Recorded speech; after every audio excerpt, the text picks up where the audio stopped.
Salam dan bahagia. Halo Ibu dan Bapak Guru, jumpa lagi di modul pembelajaran paradigma baru. Sekarang kita sampai di materi terakhir di topik ini, yaitu struktur pembelajaran dalam kurikulum prototipe.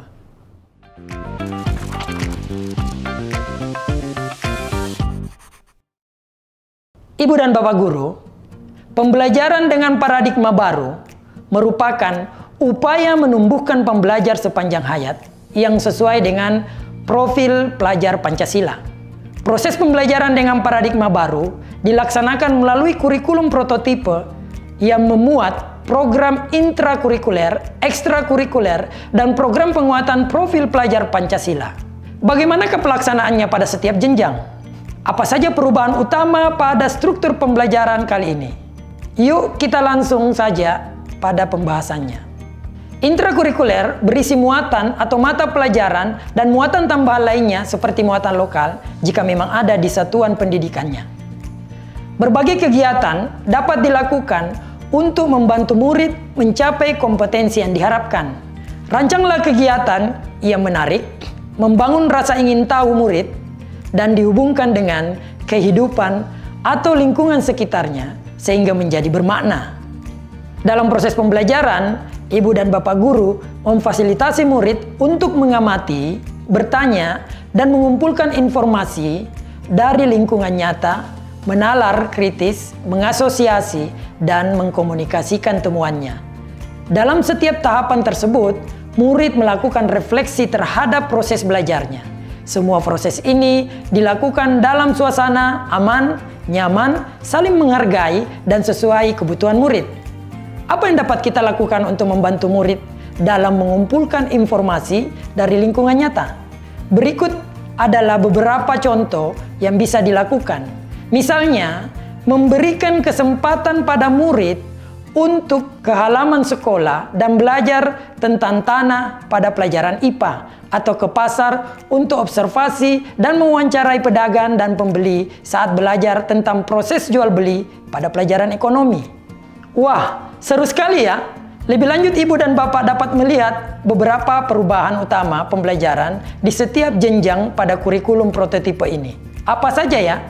Pertama, pada fase fondasi yaitu PAUD, pada jenjang ini, murid akan belajar melalui kegiatan bermain yang mencakup antara lain literasi, numerasi, agama dan moral, dan sebagainya. Pendidikan PAUD mempersiapkan murid untuk jenjang pendidikan berikutnya, yaitu sekolah dasar atau SD. Selanjutnya, pada jenjang SD, pada pelajaran IPA dan IPS, dilebur menjadi IPAS.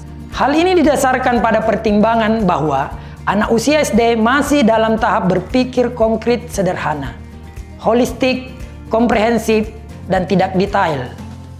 Meskipun IPAS belum diajarkan secara spesifik di fase A, tetapi bukan berarti mereka tidak belajar IPA dan IPS. Muatan pelajaran IPAS terintegrasi pada mata pelajaran lain. Pada jenjang SMP, mata pelajaran informatika menjadi mata pelajaran wajib.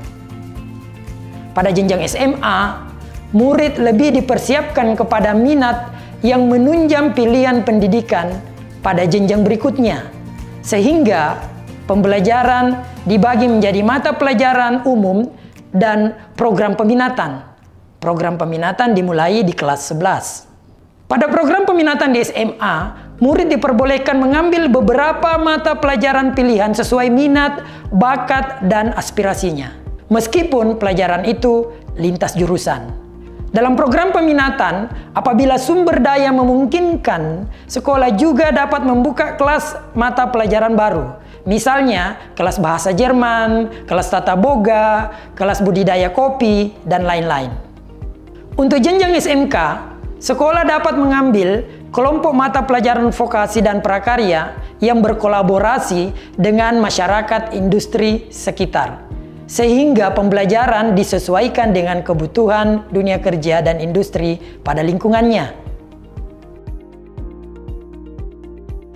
Terakhir, untuk sekolah luar biasa atau SLB, penggunaan capaian pembelajaran akan berbeda-beda karena bergantung pada hasil analisis usia mental murid.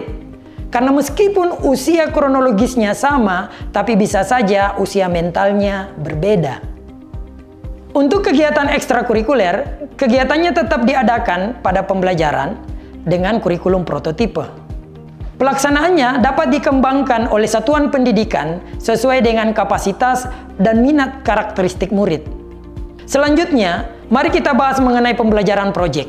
Program ini merupakan pembelajaran berbasis proyek yang ditujukan untuk penguatan profil pelajar Pancasila melalui tema yang telah ditetapkan, yaitu gaya hidup berkelanjutan, kearifan lokal, Bhinneka Tunggal Ika, bangunlah jiwa dan raganya, suara demokrasi, berekayasa dan berteknologi untuk membangun NKRI, kewirausahaan. Dalam pelaksanaannya, kegiatan ini mempunyai alokasi waktu sendiri dan tidak terikat dengan mata pelajaran apapun. Asesmen yang dilakukan pun berfokus pada keenam dimensi profil pelajar Pancasila. Proyek penguatan profil pelajar Pancasila memberikan pembelajaran yang kontekstual, mengasah kemampuan berpikir dan pemecahan masalah kepada murid. Murid akan belajar mengaplikasikan ilmu lintas disiplin pada program ini. Sekarang kita bahas tentang asesmen. Sebenarnya apa sih asesmen itu? Asesmen merupakan proses pengumpulan dan pengolahan informasi untuk mengetahui kebutuhan belajar, perkembangan, dan pencapaian hasil belajar.